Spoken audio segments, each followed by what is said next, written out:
So you're thinking about coming to Vietnam? Don't know where to start? Well, start right here. In this video, I'm going to list the most important steps that you must take to be able to come to this country to teach. And remember, if there's anything that I've not covered in this video and you've still got a burning question, just drop a message in the comments and I'll get back to you as soon as I can. So without further ado, here are the most important steps that you need to take to come and teach in Vietnam.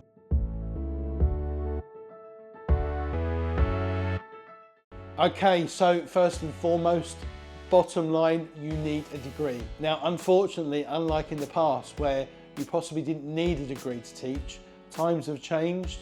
They are requiring you to have a degree of any subject at least, as well as your TEFL certificate, which I'm going to come to next. I have been told that years ago you didn't need a degree to be able to teach in this country. You would have been able to come to this enchanting country without any qualifications or experience and straight into an English teaching gig if English was your first language. But nowadays, without a full above board degree, there is no job for you here. However, there is another way to get here, and that's as a tourist, which I recommend, by the way.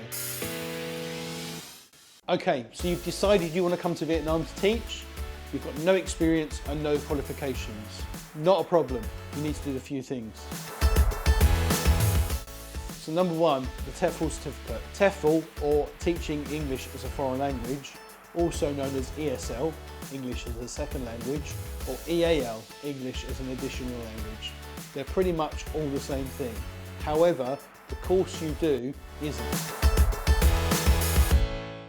Now, this is an important one regardless of whether you have a TEFL certificate or not, because what I'm about to tell you is very important and I wish I'd have known when I was applying to come to Vietnam. So we'll start with those of you that have already got a TEFL certificate. Firstly, you need to ensure that it's of 120 hours at least. Anything less than that and it won't be valid. You can also not add the hours of two separate certificates together. Personally, this happened to me. I had a weekend course of 20 hours and I had an online course of 110 hours. I wrongly assumed that I could use them together, however, this isn't the case.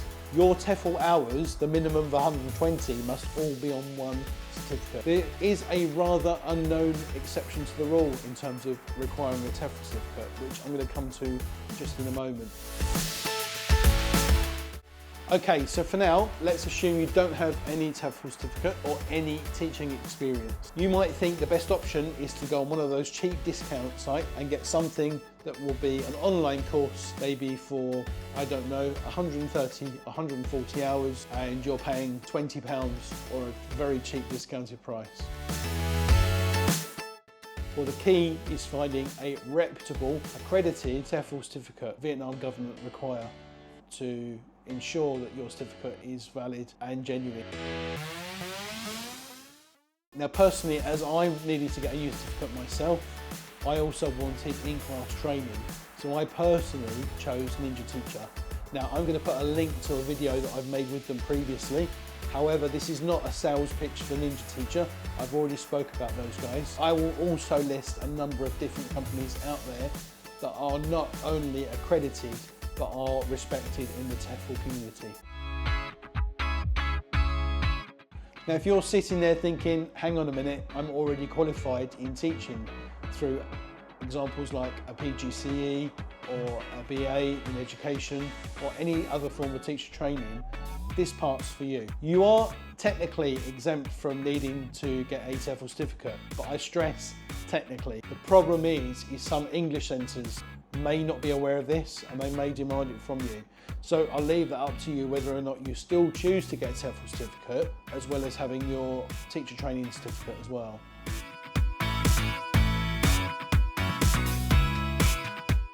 International schools don't usually require you to have a TEFL certificate if you have a teacher training qualification. Personally, I used to work in an international school and I was never required to provide my TEFL certificate. My PGCE certificate was the only certificate required. Say that an international school is specifically where you want to work, then you've got options. There are a number of websites that would be a go-to for me first, and I'm sure many of you would have heard of them.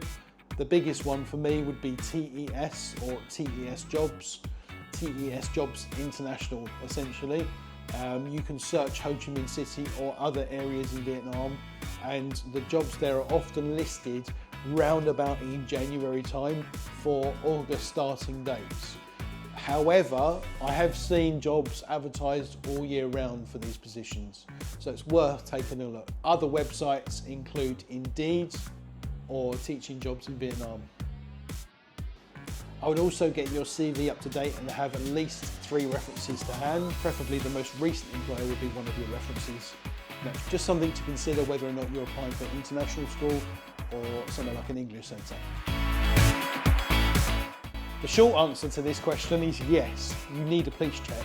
Now this is really important as much as getting your other certificates ready. Now although I can't speak for every other country on the procedures required, regardless of where you're from, I can tell you that Vietnam will want a police check from your country.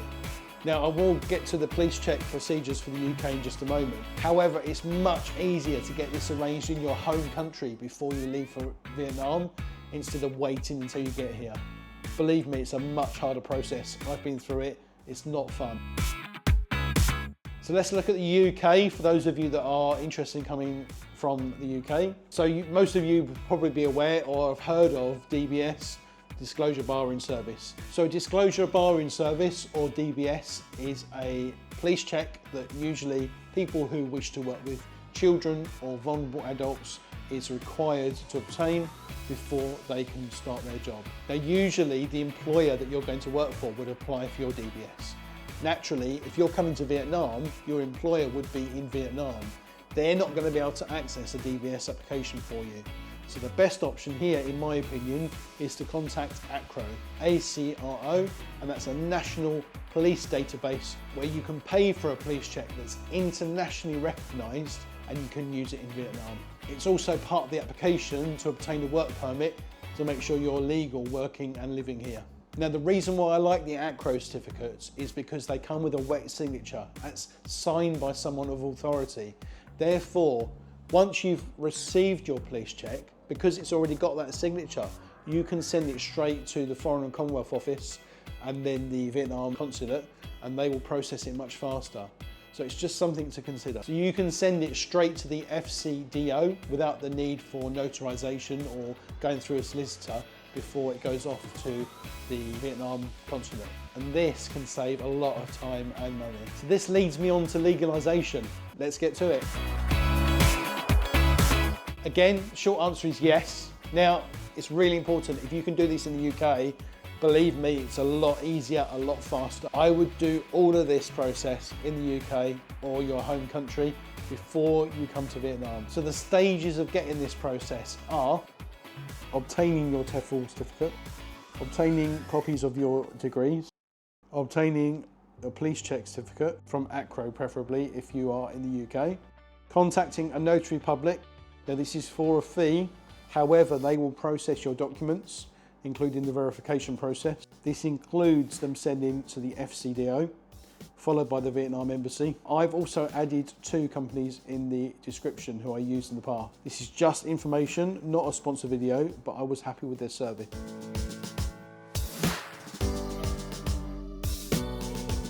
Now this is a great question that varies in answer, largely depending on your experience and your qualifications. So let's start with those who have never taught before. Once you've obtained an accredited TEFL certificate, I'd advise you to get some money together, enough for about 2 to 3 months. I'm going to do a separate video on this, by the way. You should also be processing your police certificate. I would then be sending your documents to a notary public for them to process everything for you. As soon as you've received all your documents back, I would get yourself 2 to 3 months money to make sure you can move to Vietnam and settle.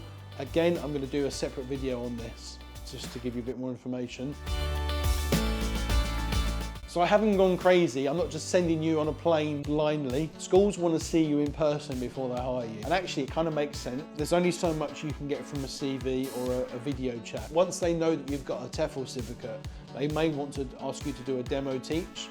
It's nothing to worry about. Some schools may want you to do a demo lesson, and that will just give you a chance to show your personality and interpersonal skills in front of a bunch of young learners. They simply want dedicated English speakers who have an eagerness to try their best with what they've learned in a good quality ESL or TEFL course. And ultimately this will keep their students learning and engaging and fun English lessons. What is it they say about learning to drive?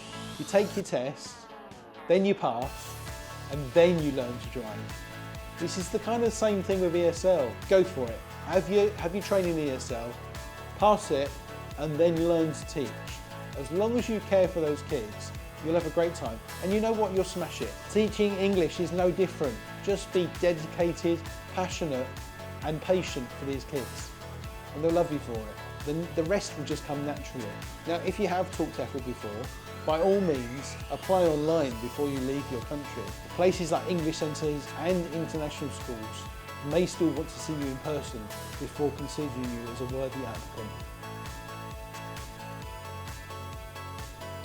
At the moment, you can have any degree plus a TEFL certificate.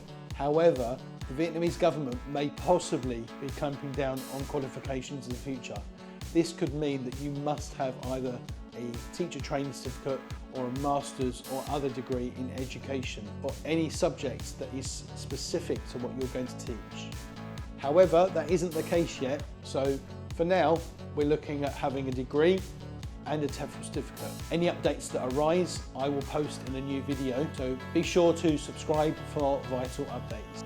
In my next video, I will discuss my personal top 10 reasons and why I think your decision to come to Vietnam to live and work will be the best choice you've ever made. So that's it for now. Do you have any other questions about coming to Vietnam to teach? Do drop me a message in the comments below and I will answer them as soon as possible. If you're going to take anything from this video, don't just think about it. Don't put it off. Come to Vietnam and make your dream a reality. In my next video, I'm going to be discussing the top 10 things about living in Vietnam. So make sure you check it out. Don't forget to like and subscribe, and I'll see you in the next video. Bye for now.